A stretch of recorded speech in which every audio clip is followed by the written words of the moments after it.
La Thaïlande appelle la communauté internationale à revoir son soutien aux opérations de déminage au Cambodge. Bangkok demande aux gouvernements étrangers et aux ONG de réduire, voire de suspendre, leur financement.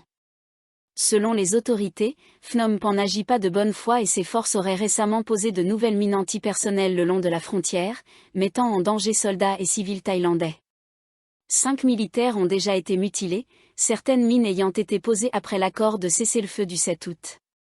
Vendredi 15 août, le ministre thaïlandais des Affaires étrangères Marie Sangiampongsa a convoqué les envoyés étrangers et les représentants des signataires de la Convention d'Ottawa.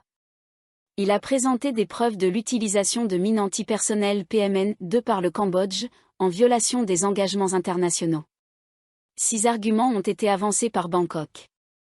Premièrement, la Thaïlande affirme respecter le droit international et rappelle avoir déjà déminé 99,5% d'une zone de 2500 km², tout en soutenant les victimes. Deuxièmement, le pays a déposé plainte auprès des Nations Unies et du Conseil de sécurité, accusant le Cambodge de violer la Convention d'Ottawa, la Charte des Nations Unies, le droit humanitaire et le cessez-le-feu. Troisièmement, en seulement 4 semaines, 5 soldats ont été gravement blessés par de nouvelles mines, preuve à l'appui que ces engins ont été récemment posés par les forces cambodgiennes. Quatrièmement, Phnom Penh a rejeté la proposition thaïlandaise de coopération pour déminer la frontière et lutter contre les activités criminelles, ce que Bangkok considère comme un signe de mauvaise foi. Cinquièmement, la Thaïlande souhaite que ce dossier soit inscrit à l'ordre du jour des prochaines réunions bilatérales de coordination. Enfin, 6e point, une visite d'inspection sera organisée dans la province de Sisake avec diplomates, ONG et médias afin de constater directement les dégâts causés par ces mines. Cette nouvelle offensive diplomatique marque une escalade dans les tensions avec Phnom Penh. La Thaïlande veut convaincre la communauté internationale de couper l'aide au Cambodge pour le déminage, et ainsi accentuer la pression. Reste à savoir si les bailleurs de fonds internationaux accepteront de suivre cette ligne dure. Empoisonnement des rivières à l'arsenic, la Thaïlande mise sur des filets filtrants. La Thaïlande prépare une nouvelle arme contre la pollution des eaux. Des filets sérigraphiés vont être installés le long de la rivière Kok pour piéger les sédiments contaminés par l'arsenic et le plomb. Ces métaux lourds proviennent de l'extraction de terres rares menée par des compagnies chinoises en Birmanie.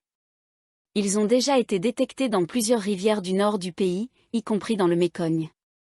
Le projet s'inspire d'une opération réussie dans le ruisseau Kliti, où des dispositifs similaires avaient permis de limiter une contamination au plomb. Selon Terachin Bougnazit, chef du département des ressources en eau, les filets ralentissent le courant, permettant aux sédiments toxiques de se déposer avant d'être collectés. Les tests indiquent qu'ils pourraient capturer jusqu'à 70% des particules contaminées. Un budget de 173 millions de baht est prévu pour lancer le projet sur 4 sites pilotes, 3 dans le district de Mae, province de Chiang Mai, et 1 dans la ville de Chiang Rai. Les travaux pourraient débuter en décembre. Cette méthode se veut une alternative beaucoup moins coûteuse que les barrages de contrôle, dont le coût dépassait 6 milliards de bahts. Objectif, protéger les communautés riveraines, réduire les risques sanitaires et contenir la contamination en attendant une solution durable. Les autorités thaïlandaises intensifient leur enquête sur le Wat Phra Ban Amphu, soupçonné d'un vaste scandale de corruption. Au cœur des investigations, la fondation associée au temple, considérée comme un possible canal de détournement de fonds. L'enquête s'étend aux terres, aux bâtiments et aux dons transférés via les comptes de la fondation.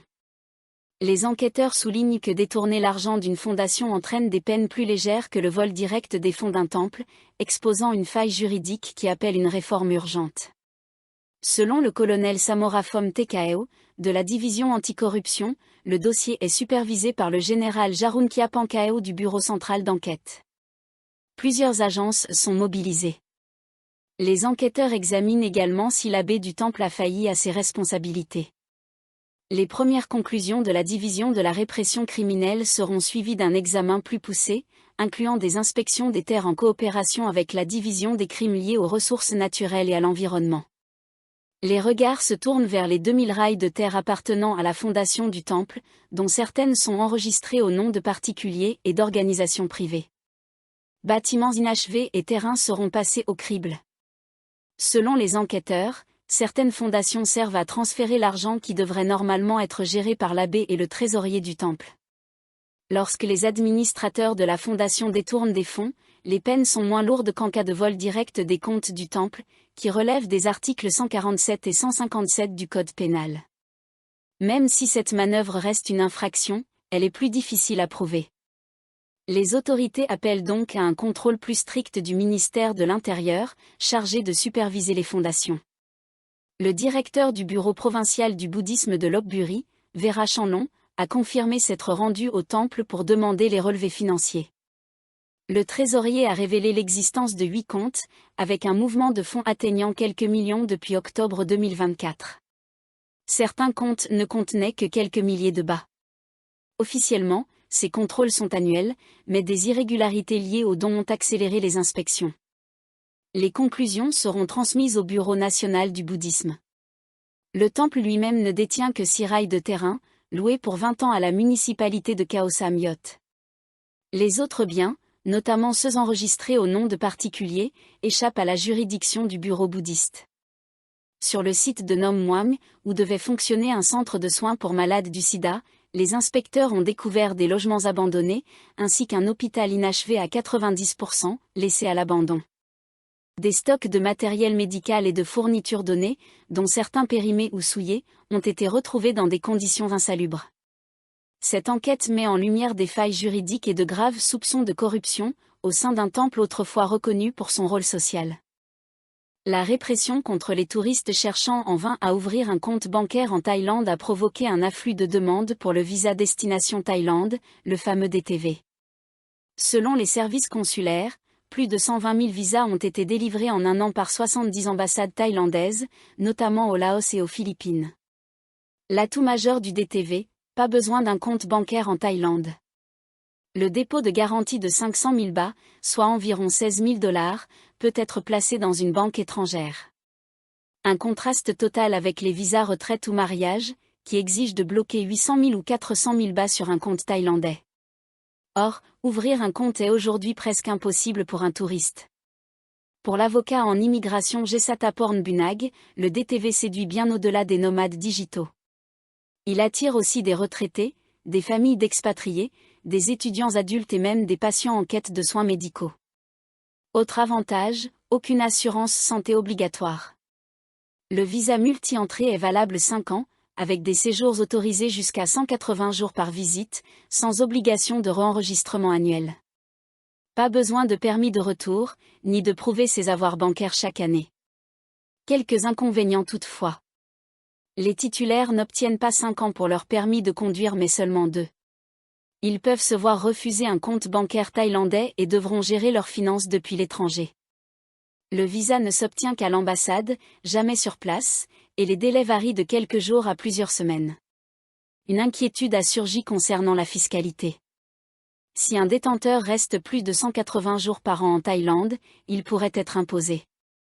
Mais le ministère des Finances a précisé que les revenus transférés dans le même exercice ou l'année suivante seraient exonérés d'impôts. La décision doit encore être validée par le gouvernement, mais l'espoir est qu'elle s'applique rétroactivement. Le DTV reste officiellement un visa touristique, lié à une activité déclarée. Mais une fois délivré, la plupart des détenteurs rapportent que les entrées et sorties du territoire se font sans problème, tant que la limite des 180 jours est respectée. Un compromis qui séduit de plus en plus d'étrangers.